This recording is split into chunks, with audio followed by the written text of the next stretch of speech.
कौन सी वाली? Swear blow वाली? लाइन 5, 1 2 3 4 5।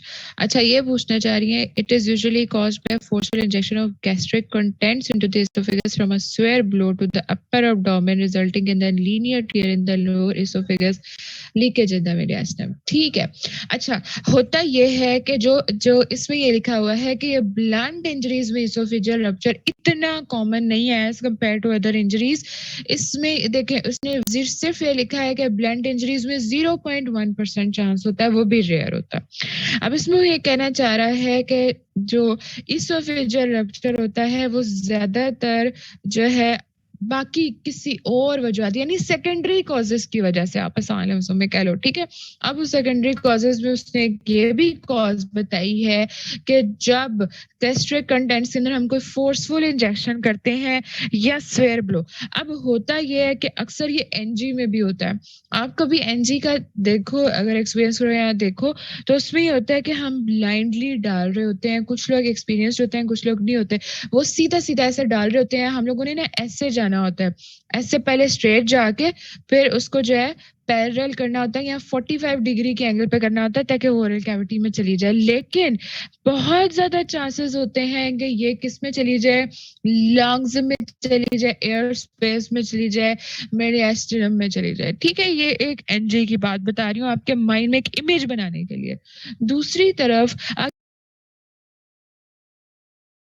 लगाएं या कुछ इस तरह का करें, वो भी क्या कर सकता है कि वो भी मेडियास्टिनम की लेयर से लीकेज हो सकती है, टीयर हो सकता है। किस तरह हो सकता है? जाते हुए रास्ते में जो इसोफेगस है उसकी म्यूकोजा को टीयर कर दे, ठीक है, या गलती से रॉन्ग पोजीशन, रॉन्ग प्लेसमेंट से जो है वो मेडियास्टिनम की तरफ चला जाए। ये उसने इसमें लिखा हुआ है कि उसकी वजह से इसोफेजियल रप्चर हो सकता है।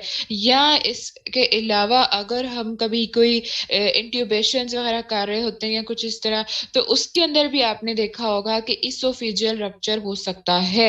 ठीक है, उसकी लेयर और म्यूकोजा बहुत वो होती है ना, सॉफ्ट होती है। उसके ऊपर जब इस तरह का कोई हार्ड ऑब्जेक्ट या खुरदरा सा ऑब्जेक्ट लगेगा तो जो उसकी म्यूकस है वो रप्चर कर जाएगी। ठीक है, और इन्फ्लेमेशन हो जाती है और उसके बाद आगे उसकी फर्दर टीयर्स वगैरह बन जाते हैं, कॉम्प्लिकेशंस आ जाती हैं। ठीक है आयशा? अच्छा, मुझे लग रहा था आप पीछे कहीं पूछ रहे हो, हमने इस लाइन पे वैसे आना ही था, लेकिन चलो कोई बात नहीं। ठीक है। अच्छा, फिर उसके बाद हमारे पास यही चीज है कि अब हमने इसोफिजियल रप्चर को किस तरह से देखना है और उसके अलावा उसको किस तरह से डायग्नोस करना है। ठीक है, इसोफिजियल रप्चर को हमने किस तरह से देखना है, कोई मुझे बताएगा? इसके लिए कौन कौन से इन्वेस्टिगेशंस कर सकते हैं? इसके लिए हम एक्सरे करेंगे। ठीक है, डिफिकल्ट टू डायग्नोज होता है क्योंकि अल्ट्रासाउंड पे आपको इतना अच्छा नजर नहीं आता अनलेस एंड अनटिल के आप बेरियम स्वेलो या बेरियम वो सारा कराओ। बिल्कुल, लेकिन बेटा वो थोड़ा फर्दर टेस्ट होता है ना, हमारे लिए तो ये जरा इमरजेंसी होती है। तो फर्स्ट टेस्ट हमारे पास ये, उसके लिए हमें स्पेशल प्रोसीजर, टाइम, सब कुछ। एंडो भी बेटा बेरियम स्वेलो के बाद एंडोस्कोपी आती है। ठीक है, सबसे पहले आप क्या कर सकते हैं, एक्सरे कर सकते हैं फॉर इन्वेस्टिगेशन में। ठीक है, फिर उसके बाद आप जाएंगे ये अपने बेरियम स्वेलो और उसके बाद एंडोस्कोपी, इसोफिगोस्कोपी, ठीक है, इन सारों की तरफ। और फिर इसोफिगोस्कोपी विद जो है ना डाई, गैस्ट्रोग्राफिन डाई, ये डिटेक्ट कर सकता है। तो अगर कोई आपके पास क्वेश्चन आए तो आपने बेरियम स्वेलो या एंडोस्कोपी नहीं करनी, आपने इसोफिगोस्कोपी लिखना है। ये आपका एमसीक्यू भी आ सकता है, जिसके अंदर आपने डाई डालना है। कौन सा डाई डालना है? हमने गैस्ट्रोग्राफिन डाई डालने हैं जो कि 90% इसोफिजियल इंजरीज को डिटेक्ट कर सकता है। ठीक है, ये आपका एमसीक्यू है। फिर उसके बाद आपने क्या इसकी ट्रीटमेंट करनी है, वही एंटीबायोटिक्स आपने देने हैं, फ्लूइड्स देने हैं। ठीक है, और उसके अलावा जो इमरजेंसी मेजर्स उसमें आपको चाहिए होंगी, रिससिटेशन, नेजोगैस्ट्रिक एस्पिरेशन, ये सब। ठीक है जी। अच्छा, अब उसके बाद पल्मोनरी कंट्यूजन क्या होती है? पल्मोनरी से क्या मुराद है? रिलेटेड टू लिवर है, रिलेटेड टू किडनीज है, या रिलेटेड टू लंग्स है? और कंट्यूजन से क्या मुराद है? आप लोगों ने ब्रूस कंट्यूजन का नाम सुना होगा। प्रेशर की वजह से कोई चीज बन जाती है, ब्लीडिंग नहीं होती वाजे तौर पे, उसे हम कहते हैं कंट्यूजन। ठीक है, या उसका दूसरा नाम क्या है? ब्रूज। ठीक है, और पल्मोनरी से क्या मुराद है? पल्मोनरी से क्या मुराद है? लंग, ठीक है, लंग टिश्यू, ठीक है। अच्छा, पल्मोनरी कंट्यूजन क्या है कि अगर कोई शॉक वेव वो फोर्स पेरेन्काइमा से गुजरती है लंग पेरेन्काइमा से, तो उसकी वजह से क्या हो सकता है, पल्मोनरी कंट्यूजन। आपने इस बात पर गौर किया, ये जो 6 की 6 है ये आपको फ्रंट लाइन पे नजर नहीं आएंगी, फर्स्ट रीड करने के लिए नहीं मिलेंगी, ये आपको सेकेंड लाइन पे, इसीलिए हम इसे कह रहे थे हिडन, या इसे दूसरे लफ्जों में मैं सेकेंडरी इंजरीज भी कह सकती हूँ, ठीक है, जो विद द टाइम हमें नजर आती हैं जब हम पेशेंट को रिससिटेट करके बैठ जाते हैं, ठीक है। अच्छा, अब ये जो कंट्यूजन है इसकी वजह से क्या हो सकता है, कंट्यूजन है, प्रेशर है, समझ लो, ठीक है, कैपिलरी रीफिल का प्रॉब्लम खराब हुआ है उसका, ठीक है, नीचे वाली जो लीकेज हुई है उसकी वजह से क्या हुआ है, प्रेशर होने की वजह से क्या हो सकता है, और उसके अलावा जो ये क्या कहते हैं, हेमरेज हुआ है छोटा छोटा, जो आप लोग हिडन हेमरेज है, उसकी वजह से क्या हो सकता है, कोई मुझे बता सकता है, प्रेशर और इस सब की वजह से, पीछे भी हमने काफी चीजें पढ़ी हैं, एडीमा हो सकता है, बिल्कुल हो सकता है एडीमा, और उसके अलावा लंग्स का जो काम है उसमें इम्पेयरमेंट आ सकती है, गैस एक्सचेंज में इम्पेयरमेंट आ सकती है, बिल्कुल आ सकती है। तो क्या मैं ये कह सकती हूँ कि सेकेंडरी इफेक्ट्स के अंदर पल्मोनरी कंट्यूजन की वजह से रिस्पायरेटरी प्रॉब्लम आ सकती हैं, पेशेंट हाइपोक्सीमिया में जा सकता है, ठीक है, ब्लड ट्रॉमा की वजह से आफ्टर आफ्टर 24 आवर्स, ठीक है। तो ये सारी हमारे पास क्या होंगी, पल्मोनरी कंट्यूजन की चीजें जो हमें नजर आएंगी, ठीक है। अच्छा, अब इसके अंदर हमने कौन सी इन्वेस्टिगेशन करनी है जिससे हमें पता चलेगा कि इसको पल्मोनरी कंट्यूजन हो रही है, हमने सबसे पहले क्या कराना है, एक्सरे कराना है, ठीक है, और अगर एक्सरे डिले हो तो फिर साथ हम सीटी विद कंट्रास्ट कर सकते हैं, जो कि इसका कंफर्मेटरी टेस्ट है, जो कि कंफर्म करता है किसको, कंट्यूजन या ब्रूस को इन द लंग टिश्यू, ठीक है जी। अच्छा, फिर उसके बाद हेमोप्टोसिस या ब्लड भी हमें नजर आ सकता है ईटीडी ट्यूब में, 50% केसेस के अंदर, सिर्फ हाफ क्राइटेरिया में, जो हमें कंक्लूड करेगा कि इसे कंट्यूजन स्टार्ट हो गई है, ठीक है। अच्छा, फिर ये हमारे पास माइल्ड कंट्यूजन की जो है ट्रीटमेंट है, उसके अंदर हमने क्या करना है, वही प्राइमरी ट्रीटमेंट, ऑक्सीजन देना है, पल्मोनरी टॉयलेट एग्रेसिव को क्लियर करना है, गुड एनाल्जेसिया देना है, पेन रिलीफ करना है, ठीक है। इसमें पल्मोनरी कंट्यूजन में सिर्फ एक चीज आपने ये याद रखनी है कि आफ्टर 24 to 48 आवर्स स्टार्ट होता है, इसमें हाइपोक्सीमिया हो सकता है, और ये शॉकवेव फिनोमिना की तरह काम करता है after the pressure on the lung tissues, ठीक है। अच्छा, अब उसके बाद रिससिटेटिव थोरेकोटोमी का मैंने उस दिन जिक्र किया था, और आप लोगों से कहा भी था कि आप लोगों ने डायग्राम से कर देना है, और ये वाहिद पीडीएफ भी मैंने इसीलिए शेयर किया था, देख लिया था, ठीक है। अच्छा, अब ये रिससिटेटिव थोरेकोटोमी का, हाँ, रिससिटेटिव थोरेकोटोमी के आपने सिर्फ जो है वो इंडिकेशंस याद रखनी है, क्या क्या इंडिकेशंस हैं इसकी। उस दिन मैंने आपको बताया भी था कि अगर कोई ट्रेंड आपके पास थोरेसिक सर्जन नहीं है तो आपने जो है थोरेकोटोमी नहीं करानी, बिकॉज ये बहुत कॉम्प्लिकेटेड प्रोसीजर होता है, इससे पेशेंट की कंडीशन वर्स भी कर सकती है अगर कोई ऐसे ही नठल्ला आके करना शुरू कर दे, ठीक है। अब क्या क्या इंडिकेशंस है, एंगोथोरेसिक ट्रॉमा पेनिट्रेट कर रहा है, एओर्टिक डिस्ट्रप्शन है, एओर्टा जो है रिस्क पर आ गया है, या ओपन कार्डिक मसाज, ठीक है, यानी कि ओपन कार्डिक सर्जरी करने की जरूरत है, ठीक हो गया। Needle decompression, chest tube intubation हमने उस दिन बहुत अच्छे से कर ली थी। उसके बाद हमारे पास एक था पेरिकार्डियोसेंटेसिस, वो भी मैंने आपको उस दिन बताया था कि जस्ट लाइक जो है चेस्ट ट्यूब इंट्यूबेशन, बस इसमें फर्क ये है कि इसके अंदर जो है वो हम क्या करते हैं, चेस्ट ट्यूब में हम लंग प्लूरा के अंदर डाल रहे होते हैं, और इसके अंदर हम किस में डालते हैं, पेरिकार्डियम में डालते हैं, मायोकार्डियम में डालते हैं, जिसके अंदर से हम जो एस्पायरेट करते हैं। याद है मैंने उस दिन आपको बताया था कि जिस तरह डायफ्राम से, डायफ्राम के अंदर सॉरी प्लूरा के अंदर प्रेशर बन जाता है और उसके अंदर जो है एयर आनी शुरू होती है। इसी तरह अगर फ्लूइड प्रेशर की वजह से हार्ट की बजाय जो है लीकेज हो जाए मायोकार्डियम में, तो उसकी वजह से भी कॉम्प्लिकेशन, डिक्रीज कार्डिक आउटपुट और हाइपोक्सीमिया, हाइपोटेंशन, शटडाउन वगैरह सब कुछ होगा। बॉयज एंड गर्ल्स सो तो नहीं गए, अगर कोई सो गया तो हम इसे यहीं पे वाइंड अप कर देते हैं, कोई मसले वाली बात नहीं है, ठीक है। तो इसी तरह ही है पेरिकार्डियोसेंटेसिस।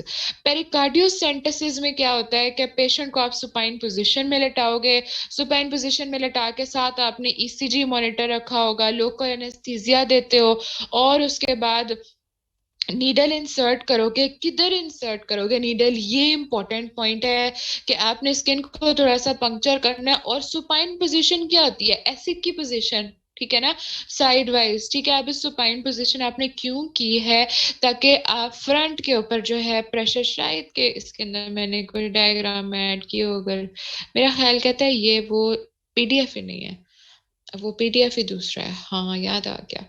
बच्चों तुम लोगों ने मुझे याद ही नहीं कराया। अच्छा एक सेकंड रुको, अगर आप लोगों की किस्मत अच्छी है तो पीडीएफ मिल जाएगा। अच्छा,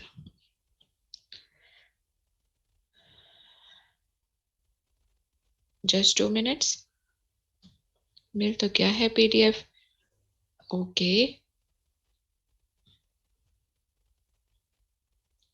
चलें जी, हम 2 मिनट में इसको स्टार्ट करें। आ गया पीडीएफ, देखते हैं अगर इसके अंदर हमारे पास, मैंने ऐड तो की थी मुझे जहां तक याद आ रहा है, थोरेसिक ट्रॉमा वाली, सॉरी पेरिकार्डियोसेंटेसिस वाली। अगर तुम लोगों को नजर आ जाए तो सारी जिंदगी के लिए याद रहेगी, अच्छी बात है।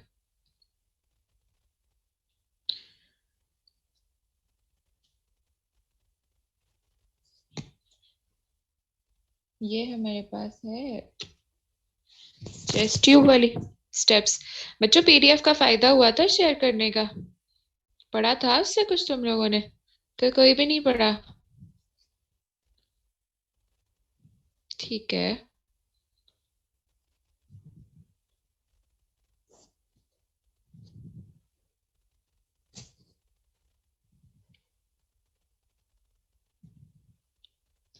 ये भी टेस्ट ट्यूब ही है,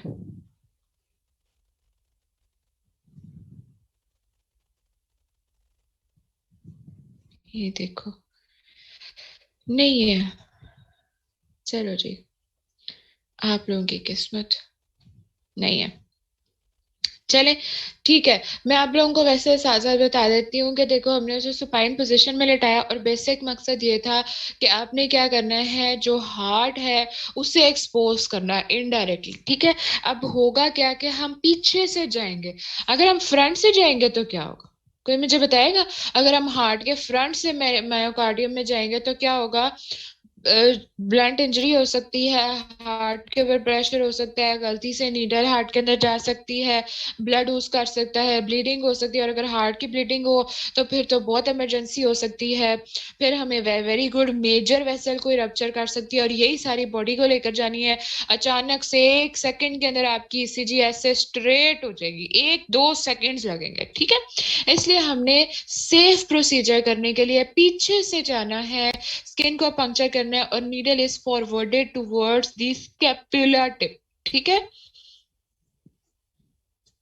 और फिर आपने क्या करना है, वहां से जिस तरह हम सिरिंज से एस्पायरेट करते हैं उस तरह से ब्लड को एस्पायरेट कर लेना है, या कोई फ्लूइड को एस्पायरेट कर लेना है, ठीक है। और साथ साथ ईसीजी मॉनिटर लगा होगा, क्यूआरएस कॉम्प्लेक्सेस वगैरह आ रहे होंगे, ठीक है। और साथ ही जो है वो पेरिकार्डियल कैविटी के अंदर क्या डाल देना है, ड्रेन डाल देना है, विच इज वेरी इंपॉर्टेंट, ठीक है। और ड्रेन डालने के बाद जिस तरह हम चेस्ट ट्यूब में उसको फिर आगे से सूचर वगैरह कर रहे थे, फिक्स कर रहे थे और ड्रेसिंग कर रहे थे, इसी तरह इसमें कर देनी है, ठीक है। अब इसमें कॉम्प्लिकेशंस क्या हो सकती है, मायोकार्डियल डैमेज हो सकता है, वेस्टल इंजरी, वही सारी कॉम्प्लिकेशंस जहां जहां से आप गुजर कर जाओगे वही कॉम्प्लिकेशंस में आ जाती हैं। बहुत आसान होता है कॉम्प्लिकेशंस का बताना, अगर आपको ये पता हो कि हम किस किस रास्ते से गुजरे हैं, ठीक है।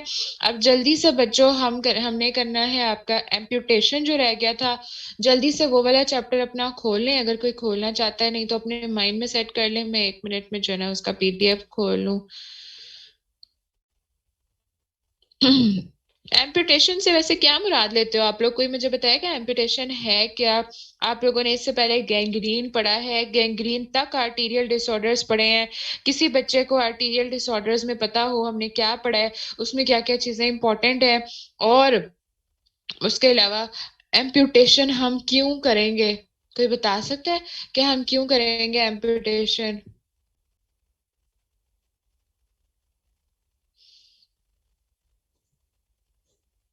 वेरी गुड, शाबाश। गैंग्रीन का क्या मतलब था? आप लोगों ने गैंग्रीन से क्या मुराद ली? डॉक्टर हदीका ने आपको गैंग्रीन के बारे में बताया होगा। वेरी गुड, शाबाश। गैंग्रीन क्या होती है? कोई डेड टिश्यू होता है, ठीक है। बॉयज, आप लोग अक्सर जो है वो मुर्गी वगैरह लेकर आते हो या मुर्गी वगैरह ज़िबा करवाते देखते हो, तो उसमें आप देखते हो कि अगर कोई एरिया या कोई मसल का पार्ट जो है उसके अंदर ब्लैक हुआ हो या इस तरह, तो क्या आप वो मुर्गी यूज करते हो या क्या आप उसे वो वहां पे करने देते हो इंसाइज? वो क्या करता है जो बुचर होता है? क्या करता है वो? इस तरह का अपने माइंड में ना एक इस तरह का बनाया करो ताकि आप लोगों को थोड़ा बहुत ना कॉन्सेप्ट आ जाए, ठीक है। याद रहती हैं, इस तरह की चीजों से चीजें याद रहती हैं। अच्छा, तो मैं बात कर रही थी कि उसको काट देता है बिल्कुल, और जब आप लोग वॉश भी करते हो तो आप उस एरिया को काट देते हो, करते हो, ठीक है। ये सारी चीजें आपने माइंड में लेकर आनी है। और फिर आपने ये भी सुना होगा एक गंदी मछली सारे तालाब को गंदा कर देती है।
हाँ जी, हाँ जी, सॉरी, पता नहीं क्या हुआ, अचानक से जो है वो क्या कहते हैं उसको, हो गया।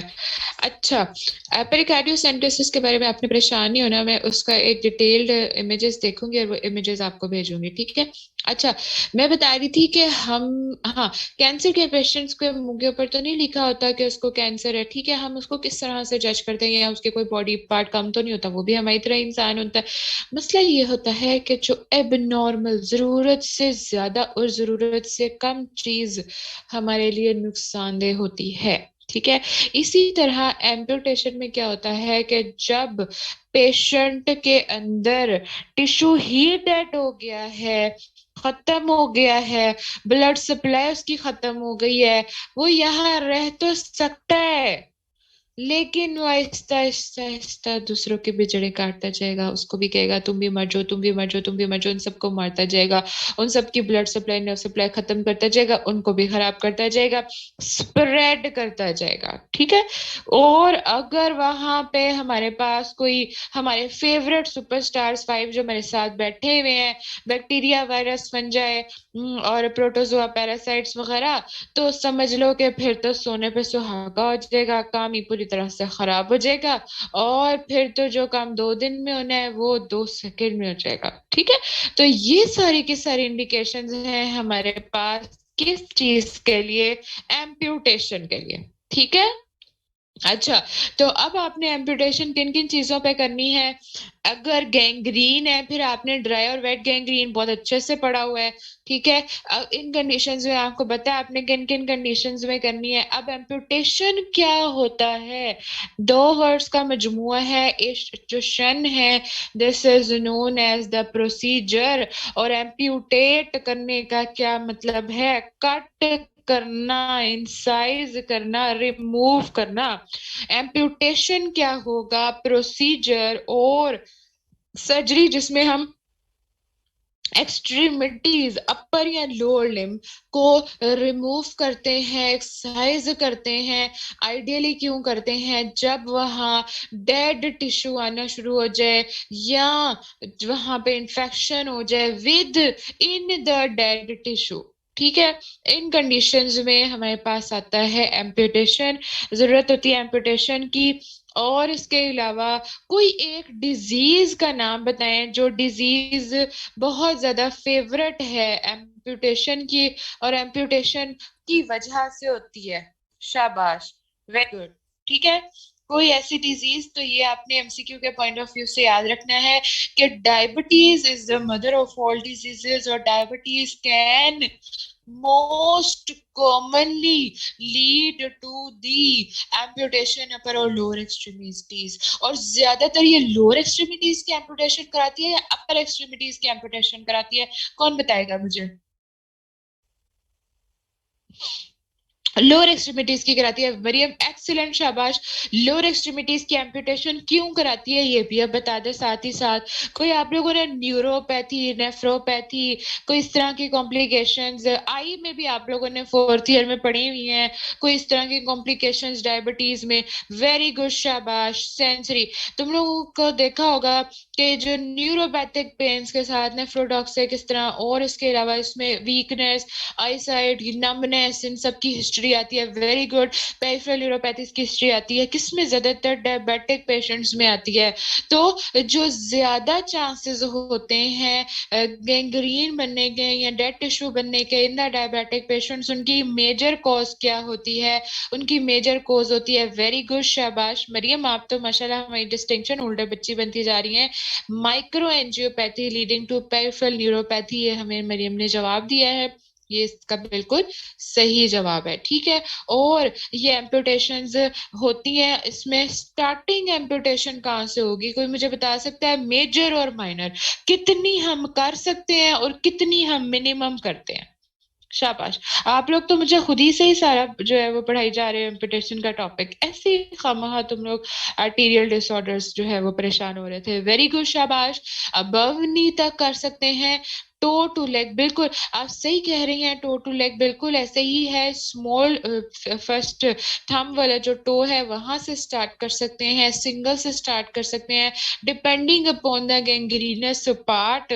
उसके बाद जो है हम इसको कहाँ तक लेकर जा सकते हैं? हम इसको अबव नी एम्पुटेशन तक लेकर जा सकते हैं। और उसके बाद अगर जरूरत पड़े तो पेल्विक रीजन भी जो है वो एम्पुटेट हो सकता है। ठीक है, अच्छा, बिल्कुल आप सही कह रही हैं अलीना। ये सारी भी डायबिटीज में होती हैं और ये सारी भी कॉम्प्लिकेशंस करती हैं, एम्पुटेशंस करवाती हैं, कार्बोंकल ऑस्टियोमाइलिटिस वगैरह। ठीक है, अच्छा, लेकिन ज्यादातर हमारे पास ये जो है वो न्यूरोएंजियोपैथीज वगैरह की पेन होती है। ठीक है, तो अब आप लोगों ने इतनी सारी इंडिकेशंस कर ली हैं, ये देखो इंडिकेशंस आपको आनी चाहिए लिम्ब एम्पुटेशंस की। उसके लिए आपने 3 Ds याद रखने हैं। बॉयज को समझ आ रही है? क्योंकि हमारे यहाँ पे फ्यूचर बॉयज नहीं ज्यादातर जो एम्पुटेशन करनी है, लड़कियां बेचारी तो भी इतना फेंट हो जाएगी। वैसे मैं नहीं होती, ऐसी भी कोई बात नहीं, I am a good surgeon. अच्छा, डेड शुरू शुरू में होता ही है ना हर इंसान को, फिर उसके अलावा डेडली और डेड लॉस। ठीक है, ये 3 Ds आपने याद रखने हैं। ठीक हो गया, वेरी गुड, शाबाश। डेड का क्या मतलब है? जहां पे ब्लड सप्लाई कंप्लीटली खत्म हो जाए और इन्फाक्शन या नेक्रोसिस डेवलप हो जाए उसके अंदर। फिर उसके बाद हमारे पास डेड टिश्यू आता है और डेडली आता है। ठीक है, डेडली में हमारे पास क्या होगा? More proximal disease process that can result in the systemic sequel. Deadly से मुराद ये है, एक तो है डेड। डेड का मतलब है वो वहीं पे रहकर अपना काम खत्म कर चुका है, वहां का टिश्यू डेड कर चुका है। डेडली से क्या मुराद है कि ये अब सिर्फ खुद को तो कर ही रहा है, बाकी ऑर्गन्स को भी साथ करेगा, बाकी ऑर्गन्स के लिए भी डेंजरस जो है वो बनता जा रहा है। ठीक है, अगर ये यहाँ रहा तो बाकी ऑर्गन स्टेक में है, इसलिए इसे हमें बाहर निकालना पड़ेगा। ठीक हो गया, और उसमें हमारे पास क्या है? आप लोगों ने गैंग्रीन्स पढ़े हैं, गैंग्रीन आएगा इसमें, और कौन सा गैंग्रीन आएगा ये भी बता दें। जैसे मैंने आप लोगों को पीछे कहा, आपके सुपरस्टार 5 दोस्त जो बाहर दरवाजे पे हर वक्त खड़े रहते हैं, उनमें से कोई आ जाए तो ठीक है। अच्छा, फिर उसके बाद हमारे पास है डेड लॉस। डेड लॉस क्या होता है? जब कोई disease, when it is disease to the point where it is irreparable as with chronic osteomyelitis, ठीक है, यानी कि बिल्कुल वेरी गुड फकीहा, आप सही कह रही हैं कि जब ये रिपेयरेबल नहीं है, ठीक है, ऐसे पॉइंट पे डिजीज आ जाती है कि वो पार्ट रिपेयरेबल नहीं होता और वहां का जो एरिया है वो कभी भी फंक्शनल नहीं हो सकता, पेशेंट कभी भी चल फिर नहीं सकता, मूव नहीं कर सकता अपनी टांग या अंगूठा वगैरह। तो उस सिचुएशन में हम क्या करते हैं, एम्प्यूटेशन करते हैं, ठीक है। तो ये 3 डी से समझ आ गए, नूर इलाही को समझ आए और नुमान और दौरानी को समझ आए हैं, ठीक है। अच्छा, अब उसके बाद हमारे पास क्या है जी, इंडिकेशंस क्या क्या होंगी, इंडिकेशंस क्या क्या होंगे जी, ये आपको फिर से बताएं मुझे, शाबाश, डेड, डेडली और डेड लॉस, ठीक है, ये हमारे पास क्या है, इंडिकेशंस, ठीक है जी। फिर उसके बाद आपने मुझे एक वेट गैंग्रीन, मॉइस्ट गैंग्रीन का भी बताया, इसके अंदर भी जो है वो हम क्या करते हैं, एम्प्यूटेट करते हैं, ये भी एक इंडिकेशन है। उसकी मैंने वजह भी आपको बताई कि एक गंदी मछली सारे तालाब को गंदा करेगी, उसके साथ बैक्टीरिया वायरस आ गया तो उसकी वाहवाही हो जाएगी और बॉडी की तबाही हो जाएगी, ठीक है। उसकी वजह से क्या हो सकता है, जो बाकी ऑर्गन है जहां 2 दिन में खराब होना था वहां 2 सेकंड में करेगा, इस वजह से हम उसको भी एम्पुटेट करते हैं। ये भी एक मेजर इंडिकेशन है for the wait gangrene amputation, ठीक है। अच्छा, अब हमने देखना है कौन कौन से लेवल्स के ऊपर हम एम्पुटेट कर सकते हैं। अब कौन कौन से लेवल पे आप एम्पुटेट कर सकते हैं, एक तो हमारे पास सबसे पहले तो अपनी ये बात याद रखनी है कि हमने एम्पुटेशन कभी भी अपनी मर्जी से नहीं करनी, हम इसमें अल्ट्रासाउंड भी करवाते हैं अगर टाइम हो और अगर फिजिबल हो तो हम जो है वो अल्ट्रासाउंड कर सकते हैं। कौन सी अल्ट्रासाउंड करेंगे, डॉपलर अल्ट्रासाउंड करेंगे, देखने के लिए वेसल का फ्लो वगैरह, ठीक है। वो ज्यादातर ये मॉइस्ट गैंग्रीन वेट गैंग्रीन में नहीं होती, ज्यादातर ये डेड टिश्यू वगैरह में होती है, डेड पार्ट के अंदर होती है, जब वहां पे ब्लड सप्लाई वगैरह या नार्कोसिस वगैरह डेवलप हो जाए। क्योंकि मॉइस्ट गैंग्रीन में तो इतने चांस ही नहीं होते, उसमें तो आपको विजिबल जो है ना वो क्लियर नजर आ रहा होता है कि यहाँ तक का टिश्यू खराब है और हेल्दी टिश्यू, और उसमें अगर ना भी नजर आ रहा हो तो आप ड्यूरिंग एम्प्यूटेशन देख लेते हो कि कौन सा जो है वो टिश्यू फ्रेश है और मसल फ्रेश है, वहां तक आप उसे जो है वो ले जाते हो, ठीक है। लाइक एक लैंडमार्क तो आपको पता चल जाता है, उससे थोड़ा सा आप ऊपर रहते हो, ठीक है। अच्छा, अब हमारे पास है कि हम अबवनी भी कर सकते हैं, बिलोवनी भी कर सकते हैं, सिर्फ मेटाटार्सल के लेवल पे कर सकते हैं और टो के लेवल पे भी कर सकते हैं। अब ये सारी चीजें हमने किस बेस पे डिसाइड करनी है, 3 डीज की बेस पे डिसाइड करनी है, और साथ में जो हमारे लिए बेहद जरूरी है, क्लिनिकल एग्जामिनेशन की बेस पे स्टार्ट करनी है, सर्वे पे स्टार्ट करनी है, फाइंडिंग्स पे स्टार्ट करनी है, ऐसे ही है। और उसी की बेस पे हम डिसाइड करेंगे कि क्या करना है, और हम हमेशा कोशिश करते हैं कितना कम से कम जो है वो पार्ट एक्सरसाइज हो और पेशेंट प्रोस्थेटिकली भी और फिजिबली भी आके साइकोलॉजिकली भी जो है वो रहे। अगर उसका थोड़ा सा ये अंगूठा जो है वो खराब हुआ और मैं उससे कहूँ भाई तुम्हारी तो लेग काटनी पड़ेगी, वो काटने देगा? कभी भी काटने नहीं देगा, वो कहेगा बहना तुम रहने दो, मैं ऐसे ही ठीक हो जाता हूँ, ठीक है। तो हमने उसको प्रॉपर गाइड करना है, साइकोलॉजिकली प्रॉपर गाइड करना है, ठीक है। और दूसरी तरफ अगर उसकी अबव नहीं है एम्पुटेशन करनी है और उससे कहना बाबा जी वह तो बस थोड़ा सा ही मसला है, या आपको थोड़ी सी यहाँ पे इंसियन करेंगे और कर देंगे, वो साइन कर दे, बाद में पता चले उसकी तो पूरी टांग उड़ी हुई है, वो तो आपको उठा के बाहर फेंक देगा, ठीक है। ये सारी चीजें आपने देखनी है, आपको पता होना चाहिए इन सारी चीजों का, आपने कंसेंट्स वगैरह लेने हैं, और ये आपकी टाइप्स हैं। थोड़ा बहुत समझ आ गया? अच्छा, अब देखें जी कितनी टाइप्स हैं जी, हम ऑलरेडी कर चुके हैं। एक होती है टो एम्पुटेशन जो ज्यादातर कॉमन होती है, अगर हम इसी लेवल पे स्टार्ट कर दें तो हमें आगे नहीं आना पड़ता। टो एम्पुटेशन में क्या होता है कि हम सिर्फ ये जो टो है इतना हिस्सा फर्स्ट टो का ये इंसाइज करते हैं, ठीक है, एम्पुटेट करते हैं, ठीक हो गया। कौन से लेवल पे करते हैं, शाफ्ट ऑफ प्रॉक्सिमल फाइलिंग्स तक के लेवल के ऊपर करते हैं, ठीक है। अच्छा, अब उसके बाद हमारे पास एक और प्रोसीजर है, क्यों नहीं स्क्रीन शो हो रही आईफोन, गैलेक्सी आईफोन खराब हो गया तुम्हारा, आईफोन नया ले लो, या गैलेक्सी ले लो या कोई और स्मार्ट एंड्रॉइड ले लो, क्योंकि बाकी सबको स्क्रीन शो हो रही है, सिर्फ आईफोन में स्क्रीन नहीं शो हो रही। अच्छा। अच्छा, अब मैं बता रही थी कि इस इंसियन के अलावा अगर हमने टू एम्पुटेशन करनी हो तो वो हम रे एम्पुटेशन से भी कर सकते हैं, जिसके अंदर रेस के थ्रू क्या होती है, एक्सियन होती है। ठीक है, इसके अंदर आपका ये एमसीक्यू पॉइंट भी है, what is the difference between the ray amputation and toe amputation surgically. तो आपने दोनों की पोजीशंस याद रखनी है। एक हमारे पास ये जो है, हम प्रोक्सिमल फाइलिंग्स के लेवल के ऊपर जो है इसे एम्पुटेट करते हैं, इंसाइज करते हैं सर्जिकली, लेकिन रे एम्पुटेशन में हम मेटाटार्सल बोन के लेवल तक, इस लेवल तक जो है उसको इंसाइज करेंगे और एक्सपोज करेंगे, और यहाँ तक एम्पुटेशन होगी उसकी। ठीक है, बिल्कुल आप सही कह रही है, मेटाटार्सल टो में फाइलिंग्स तक करेंगे, और इसके अंदर प्रो नहीं, हाँ बिल्कुल सही कह रही है, टो में हम क्या करेंगे, प्रोक्सिमल फाइलिंग्स तक, और जो रे है उसमें क्या करेंगे, ये मेटाटार्सल बोन तक। ठीक है जी, ये आपको दोनों एमसीक्यूज के पॉइंट ऑफ व्यू से मार्किंग समझ आ गई है। ठीक है, फिर उसके बाद रे एम्पुटेशन में क्या है कि हम एक्सरसाइज करते हैं। ठीक है, उसको स्किन को खोल के एक्सरसाइज करके एक यहाँ से इंसियन देंगे, एक यहाँ से इंसियन देंगे, और उसे ओपन करके फिर एक्सपोज करेंगे रेस के ऊपर, तो उसकी एम्पुटेशन होती है। ठीक है, और उसके बाद फिर एक पॉइंट ये भी है कि फिर हम इसे वापस फौरन क्लोज नहीं करते, सेकेंडरी क्लोजर के लिए ओपन रखते हैं। क्यों ओपन रखते हैं सेकेंडरी क्लोजर के लिए? ताकि एब्सेस ना बन सके, इन्फेक्शन ना हो सके। ठीक है। अच्छा, अब उसके बाद हमारे पास क्या है, ट्रांस मेटाटार्सल एम्पुटेशन। अगर इससे मजीद ऊपर जाना है तो फिर हम किस लेवल पे जाते हैं, ट्रांस मेटाटार्सल। ऐसे अन्य बात तो नहीं ना एम्पुटेशन कर सकते।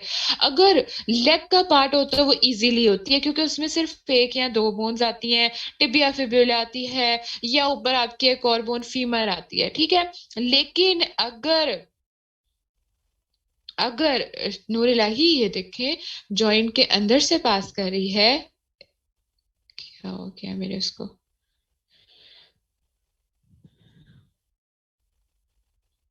ये देखो, ये वाली जो टो वाली है ना, ये आपने सिर्फ प्रॉक्सिमल फाइलिंग्स तक करनी है, लेकिन ये जो है ये मेटाटार्सल बोन के इस लेवल तक करनी है। यानी इसका मतलब कहने का ये है कि आप मेटाटार्सल बोन के ऊपर वाला हिस्सा हेड का और साथ उसका थोड़ा सा शेफ्ट का हिस्सा भी ऐड करते हैं। ठीक है। अच्छा, अब उसके बाद हमारे पास नेक्स्ट क्या है जी, ट्रांस मेटाटार्सल एम्पुटेशन।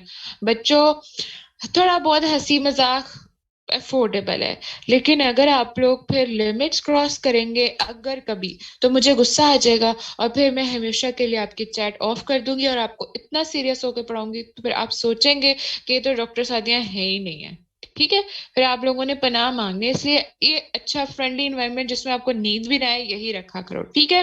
अच्छा, अब मैं बता रही थी कि हमने ऐसे ही तो नहीं करना होता ना, हमने कोई एक प्रॉपर वे देखना होता है, क्योंकि यहाँ पे रास्ते में मेटाटार्सल्स, फेलेंजेस, डिस्टल ये सारी आ रही हैं, कार्पस की तरह जिस तरह ऊपर होती हैं हाथ में, इसी तरह हमने उसको देखना होता है, सारी प्रॉपर देखनी होती हैं। ठीक है, उस लैंडमार्क्स देखनी होती हैं ऐसे, वरना तो ये किच्ची किच्ची हो जाए बोन्स, और जहाँ हम गैंग्रीन को खत्म करें वहां एक बोन दूसरे बोन को खराब करनी शुरू हो जाए, इसलिए एक प्रॉपर लेवल देखना होता है।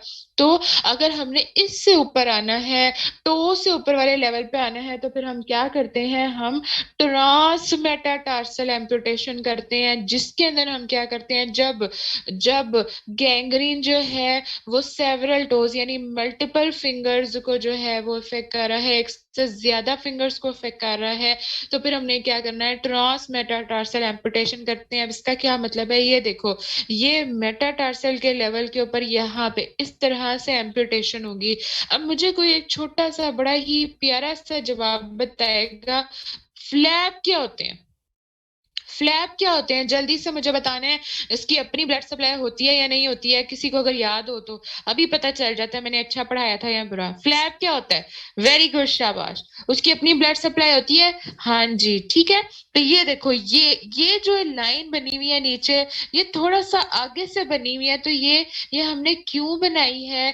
ताकि ये जो हम यहाँ तक इंसियन दें, ये जो थोड़ी सी लाइन है यहाँ से हम इसको ऊपर ला सकें, और ऊपर ला सके उसे फ्लैप ऊपर चढ़ा सकें, और उसको क्या कर सकें, क्लोज कर सकें, ठीक है। ताकि ये हमारे पास क्या बन जाए, स्टंप बन जाए, ठीक है। तो ये इसलिए हमने रखना होता है, ये एक सर्जिकल टेक्निक होती है, ठीक है। समझ आ गई है इस बात की? ये देखें, ये देखें, आपको नजर आ रहा है? ये हमने मिड उसके ऊपर मेटाटार्सल ट्रांस मेटाटार्सल एम्पुटेशन की है, हाँ जी, स्टंप, ठीक है। और उसके बाद यहाँ से ही हमने थोड़ा सा इसको उठाया है, थोड़ा सा फ्लेक्स किया है, लैक्स किया है, और उठा के यहाँ पे इस एरिया के साथ हमने क्या कर दिया, उसको ज्वाइन कर दिया, ठीक है। ये हमारे पास क्या बन जाएगा, स्टम्प बन जाएगा, ठीक है। स्टम्प होता क्या है वैसे, किसी अच्छे बच्चे को बताओ?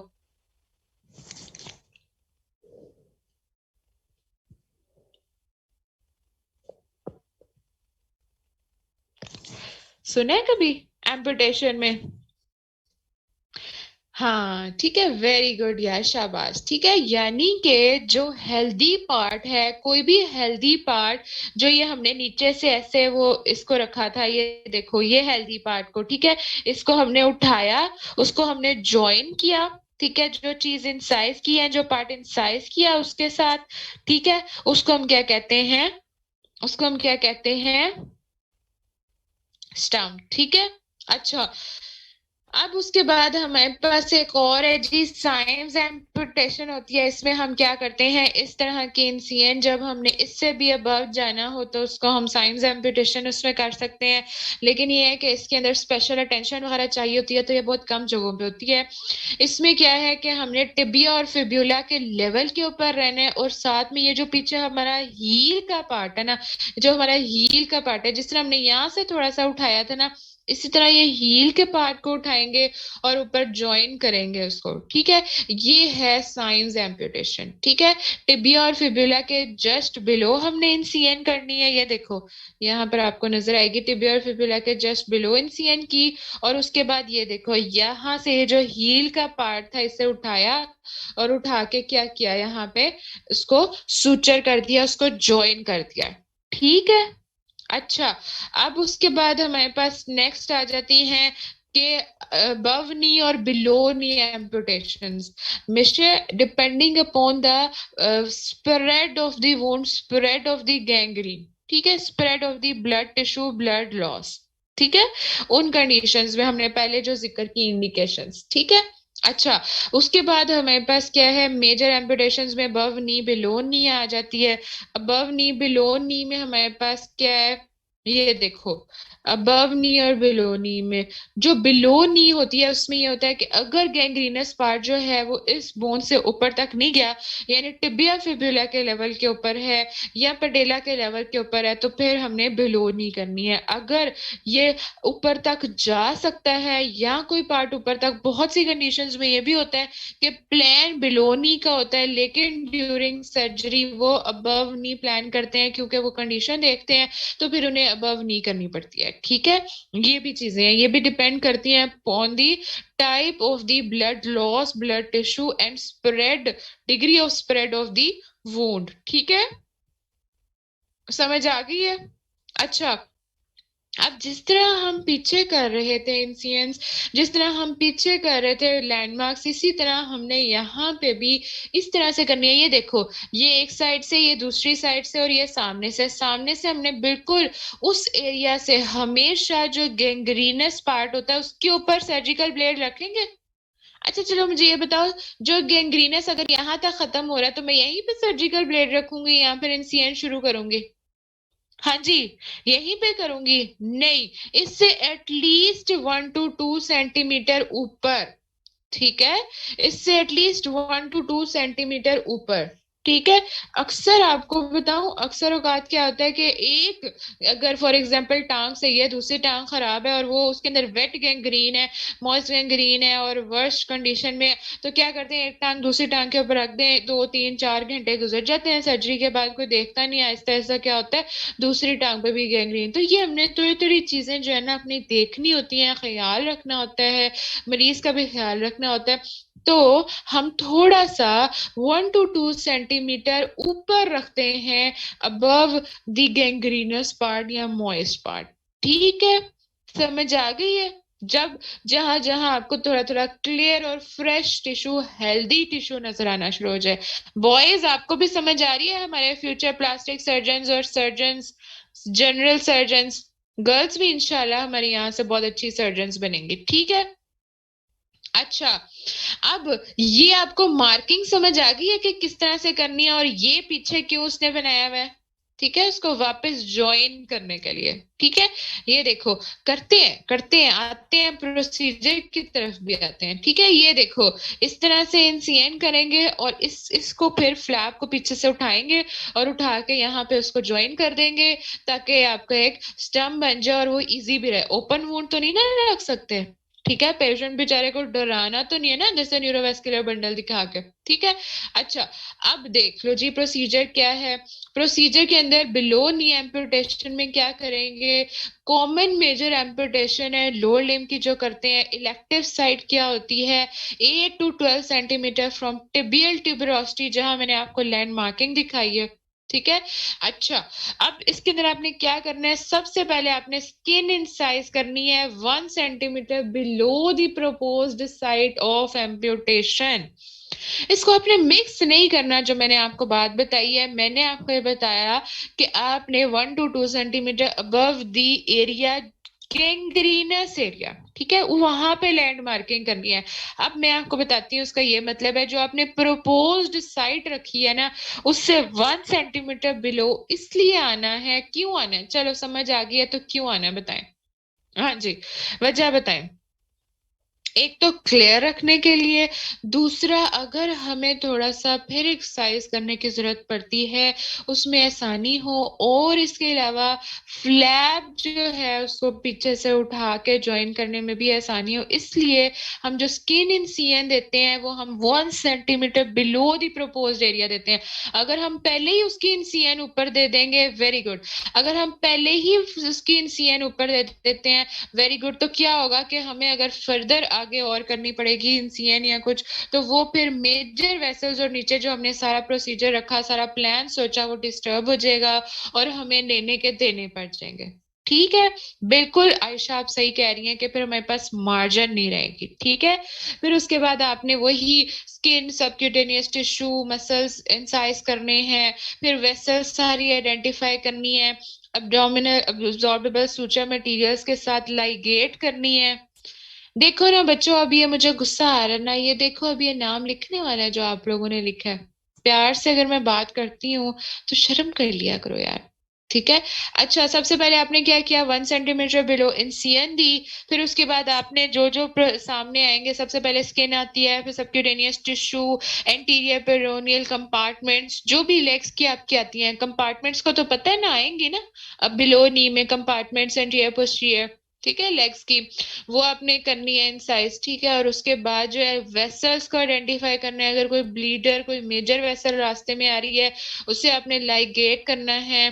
ठीक है, और उसके बाद उसको वहां पे साथ उसको कंप्लीटली परमानेंट सूचर करना है। ठीक है, फिर आपने नर्व्स को बचाना है, नर्व्स को बचाना है। ठीक है, अगर नर्व्स को नहीं बचाओगे तो क्या होगा? ऊपर वाली नर्व भी सारी जो है वो डैमेज हो जाएगी और उसकी वजह से मसला हो जाएगा। ठीक है। अच्छा, फिर उसके बाद जो है आपने उसको इंसाइज कर लिया। इंसाइज करने के बाद ये जो आपने पीछे, जो ये आपने पार्ट छोड़ा था इसका, ये वाला, अब इस पार्ट को आपने क्या करना है? उठाना है, और उठा के इसको इसके साथ ज्वाइन करके सुचर करना है, और क्या हो जाएगा आपका? बिलो नी एम्पुटेशन कंप्लीट। ठीक है, ये देखो ये लिखा है the length of posterior flap should be 1 to 1/2 times then diameter of limb as shown in diagram. Hemostasis is secured and wound is closed after putting the drain. ठीक है, drain तो हमने डालनी है, ठीक है जी। लेकिन डिपेंड करता है, ये भी डिपेंड करता है, अगर ड्राई गैंग्रीन है, अगर पेशेंट स्टेबल है और उसके अंदर स्टम के साथ गैंग्रीन, उसके साथ ड्रेन की, वैसे आइडियली तो ड्रेन डालनी चाहिए। लेकिन यही मैं बताने लगी हूँ कि कुछ पेशेंट्स में, कुछ सर्जन के एक्सपीरियंस के साथ, कुछ में आप देखोगे कि ड्रेन नहीं डलती, लेकिन वो गलत करते हैं।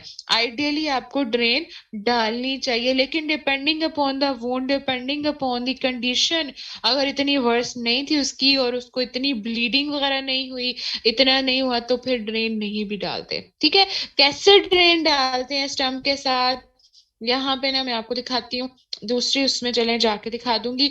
यहाँ पे ना एक छोटा सा हमने, जब हमने सूचर्स लगाने हैं ना, तो एक एंड पे हमने 1 या 2 सूचर जो है ना वो खोल देने हैं, ओपन रखने हैं, उसे क्लोज नहीं करना, 1 to 2 सेंटीमीटर, और वहां पे ड्रेन डाल के उसको जो है वो साइड से अटैच कर देना है। ठीक है अलीना, अभी हमने इतने डिटेल में बताया कि हम 1 to 2 सेंटीमीटर इसलिए रखते हैं ताकि एक तो मार्जिन रहे, दूसरा क्लियर रहे, तीसरा ये कि अगर हमें फर्दर इंसिजन करनी पड़ जाए तो उसके लिए फिर मेजर स्ट्रक्चर्स नीचे से ना खराब हो, दूसरे और जो है जब हमने नीचे से फ्लैप उठाना है और सूचर में लेकर आना है तभी उसकी स्किन सूचर में आ जाएगी, तो वो जो है फिर उसके अंदर कंपेंसेट हो जाती है। ठीक है, देखो इतनी सारी बातें हैं, कोई एक बात नहीं है। एक तो ये कि हमने मार्जिन रखना है उसके अंदर, दूसरा ये कि हमने फर्दर इंसिडेंट से बचना है कि अगर मैंने यहाँ पे रखा है, थोड़ा सा नीचे से स्टार्ट करूंगी तभी इस लेवल तक मैं आऊंगी, अगर हमें फर्दर थोड़ी सी इंसिजन करनी पड़ जाती है उससे इतना ज्यादा उसका नुकसान ना हो सकता है। ये तो यहाँ पे एक लैंडमार्क है, यहाँ पे कोई प्रोसीजर नहीं है। लेकिन अगर मैं कोई और कर रही हूँ, ऊपर फेमोरल वाली कर रही हूँ, तो अगर मैं ज्यादा इंसिजन करूंगी तो नीचे से फेमोरल आर्टरी भी, अगर मैं यहाँ पे ज्यादा इंसिजन तो पीछे से पोप्लीटियल आर्टरी भी आ सकती है।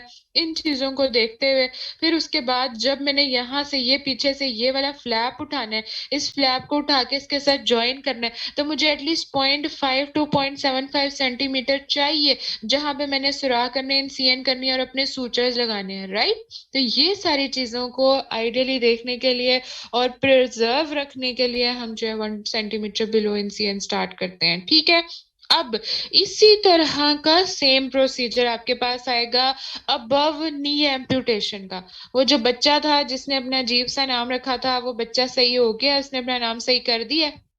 ठीक है, वो बच्चा मुझे अपने असली नाम के साथ यहाँ पे आए और दिखाए कि जो है मैम मेरा ये असली नाम है।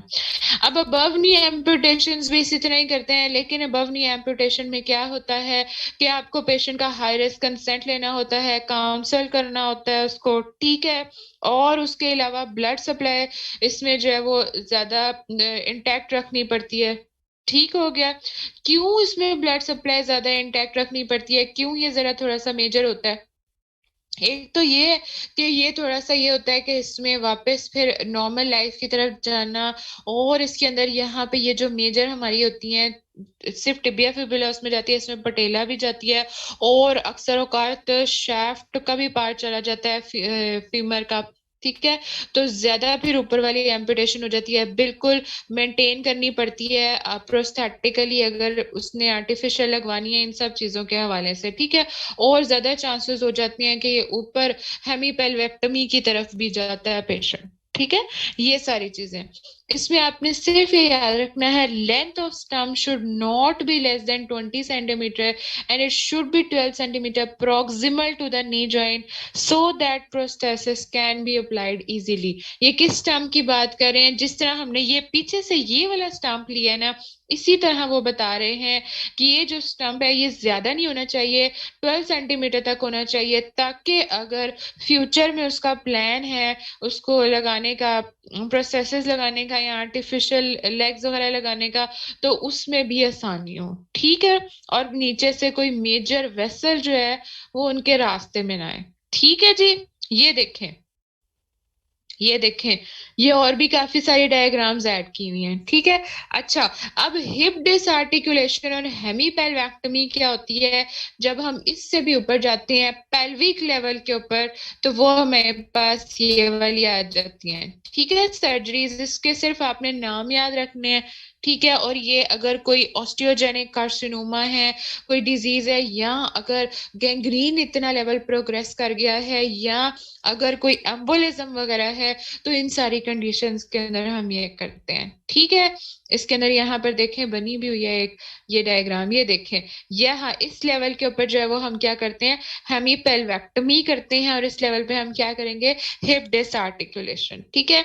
हिप डिस्क आर्टिकुलेशन का क्या मतलब है कि हम इस लेवल के ऊपर यहाँ तक क्या करते हैं, इंसियन करते हैं, जो फीमर है उसका भी पार्ट उतार देंगे, और यहाँ पे सिर्फ फिर क्या रह जाता है, हिप रह जाता है। और हर लेवल के ऊपर हमने ये स्टम्प बनाना, हर लेवल के ऊपर नीचे से फ्लैप उठा के बनाना इज कंपल्सरी, उसको बंद जरूर करना है। ठीक है, समझ आ गई है? ये देखें, जिस बच्चे को फ्लैप की नहीं समझ आ रही थी, ये देखें, थोड़ा सा आप नीचे से किया, फिर उसके बाद इसका फ्लैप इस तरह उठा के ऊपर रख दिया, ये देखें, इस तरह फ्लैप उठा के। बच्चे जिसको नहीं समझ आई थी उसे समझ आई, ये देखें, पहले इस तरह से हम लैंड मार्किंग्स करते हैं। ओके, ठीक है। अच्छा, अब उसके बाद अब हम आ जाते हैं कॉम्प्लिकेशंस की तरफ। क्या क्या कॉम्प्लिकेशंस हो सकती हैं जी इन चीजों में, कौन कौन से रास्ते से हम गुजरे हैं, क्या क्या कॉम्प्लिकेशंस हो सकती हैं? पेन हो सकती है, वेरी गुड, शाबाश। और उसके अलावा अगर उसका ख्याल नहीं रखा, वर्स कर सकती है उसकी कंडीशन। ठीक है, अल्सर्स बन सकते हैं अगर गुड नर्सिंग केयर नहीं की, एक्सरसाइज मोबिलाइजेशन नहीं बताई, वो टिश्यू वो मसल वेस्ट हो सकता है वहां का। और उसके अलावा क्या हो सकता है, कॉम्प्लिकेशंस इंपॉर्टेंट है इसकी। अर्ली कॉम्प्लिकेशंस में फिर हमारे पास क्या आएगा, haemorrhage, haematoma, nerve injury, very good, infection, abscess. और उसके अलावा वुंड हाइसेंस हो सकती है, गैंग्रीन वर्स कर सकता है, डीप वेन थ्रोम्बोसिस हो सकती है, पल्मोनरी एम्बोलिज्म हो सकता है। ठीक है। और उसके बाद लेट कॉम्प्लिकेशंस जो हमारे पास क्या होगा, लेट कॉम्प्लिकेशंस जो है, पेन नहीं जा रही, कोई अंडरलाइंग इन्फेक्शन हो गया है, साइकोलॉजिकली कोई उसका प्रॉब्लम इस तरह के, भाई मेरी टांग नहीं है, ये वो, उसको बार बार फील हो रहा है, यहाँ पे कुछ नहीं है, पेन हो रही है, नमनेस फील हो रही है, सुन सुन एरिया फील हो रहा है, उसे हम कहते हैं फैंटन लिम्ब। ठीक है। और उसके अलावा कोई scar adhering to the bone, उसकी वजह से बोन्स पर, और एम्पुटेशन, न्यूरोमा, ये कुछ कॉम्प्लिकेशंस हैं जो लेट, विद इन 24 आवर्स के बाद जो कॉम्प्लिकेशंस आएंगी वो मेरे पास लेट में होंगे, जो उससे पहले आती है वो मेरे पास अर्ली कॉम्प्लिकेशंस में आती हैं। फैंटम लिम्ब में ये होता है कि उसको लग रहा होता है, फील हो रहा होता है सेंसेशंस कि लिम्ब नहीं है, एम्पुटेट कर गया है, साथ थोड़ी थोड़ी पेन फील करता है वो। ठीक है। और उसके अलावा मतलब जो पेन उसको पहले थोड़ी लगनी होती है, जब उसको लगता है ये एरिया सुन है, नमनेस है, तो उसके साथ थोड़ी थोड़ी और पेन फील होती है, नमनेस, ऐसे बेजान बेजान सा फील होता है। ठीक है। अच्छा, और उसके बाद अल्सरेशन ऑफ स्टम्प। ठीक है। और coldness and discolouration of stump, specially in winter, specially in winter. Winter के दौरान क्या होता है, सर्दी ज्यादा लगती है, इसीलिए ये जो एम्पुटेशन और इंजरीज हैं इनको हम कोशिश करते हैं, जो मेजर इंजरीज हैं सर्जरी में ना करें। टेम्परेचर ज्यादा होता है, वुंड हीलिंग में टाइम लगता है, और उसकी वजह से क्या हो सकती है, कॉम्प्लिकेशन हो सकती है। ठीक है। एक बच्चे का मैसेज आया, टाइम खत्म हो गया, तो मेरा ख्याल है कि चैप्टर भी खत्म हो गया। जाने से पहले वॉरफेयर इंजरीज करवा दूं कि ना करवाऊं? आज हमने वॉरफेयर इंजरीज करनी थी। चलो नहीं करवाती वॉरफेयर इंजरीज, कल नेक्स्ट डे कर लेंगे। तो गुड न्यूज तुम लोगों को बता देती हूँ मुझे, लेकिन पहले बताओ कि तुम लोगों को एम्पुटेशन समझ आई है या नहीं आई? पक्की बात है? कोई मसला? किसी को अगर कोई पॉइंट रह जाता है, जाहिर है मैं सबको सब कुछ एक टाइम पे रिपीट नहीं कर सकती, कोशिश करती हूँ कि मैं बार बार करूँ, लेकिन मुझे करना भी, अब आज देखो मैंने वॉरफेयर भी कराना था, 10 मिनट का काम था, लेकिन अब मैं तुम लोगों को ज्यादा परेशान भी नहीं करना चाहती। कल आप लोगों की छुट्टी है, ठीक है, इंशाल्लाह ताला। परसों हम वॉरफेयर इंजरीज करेंगे, और उसके साथ एक मेजर टॉपिक करेंगे, या तो हम लिम्फेटिक डिसऑर्डर्स करेंगे, या हम सर्जिकल इन्फेक्शन या सिस्ट फिस्टुला में से एक स्टार्ट करेंगे। और इसके अलावा आप लोगों के अपकमिंग वीक में जब आप लोगों के 10 चैप्टर्स हो जाएंगे ना इंशाल्लाह, या 9, कोशिश, मेरा ख्याल है 6-7 तो हो गए हैं, 10 चैप्टर्स हो जाएंगे ना, तो मैंने आपका फिर एक टेस्ट लेना है। ये छुट्टी इसलिए दी जा रही है कि जो 10 चैप्टर्स का टेस्ट है उसमें सिर्फ एक छुट्टी मिलनी है, तो कोई ये ना शोर डाले कि हमें छुट्टी नहीं देगी। 5 चैप्टर्स कल की छुट्टी में तैयार कर लो, और बाकी 5 चैप्टर्स जो है वो जो टेस्ट से एक दिन पहले छुट्टी होगी उसमें तैयार करने हैं। ठीक है। समझ आ गई है? चलो, कल की छुट्टी है, छुट्टी एंजॉय करो, 7 5 चैप्टर्स भी याद करने हैं। ओके, चले जी, ठीक हो गया। जो टेस्ट हुआ है वो वाला टेस्ट तो हो गया। अब जो हमने बाकी चैप्टर्स किए हैं अब तक, उसमें से जो 5 चैप्टर्स है वो आपने कल की छुट्टी के लिए करने हैं। मैं आज आपको सिलेबस बता देती हूँ, ठीक है? और क्या मार्क नहीं हुआ आयशा बेटा? ठीक है, हाँ वो मैं बता देती हूँ, जो रिमेनिंग भी होंगे वो भी मैं बता दूंगी, ठीक है? एटलीस्ट 10 चैप्टर्स का तो टेस्ट होगा ना इसमें, 10 to 11 चैप्टर्स का। ठीक है, चलें जी, थैंक यू सो मच, अल्लाह हाफिज। रिजल्ट, हाँ टेस्ट कंपाइल नहीं हुआ। हाँ याद आ गया, ठीक है। चलो कर लेते हैं टेस्ट भी चेक, परेशान होने की जरूरत नहीं है, ठीक है? डॉक्टर हदीका से मैं कहती हूँ टेस्ट चेक करते हैं, ठीक है? अच्छा, कोन बेयरिंग एंड बेयरिंग बता दें। चलें जी, आए ग्रुप में हम कोन बेयरिंग एंड बेयरिंग डिस्कस करें, ओके?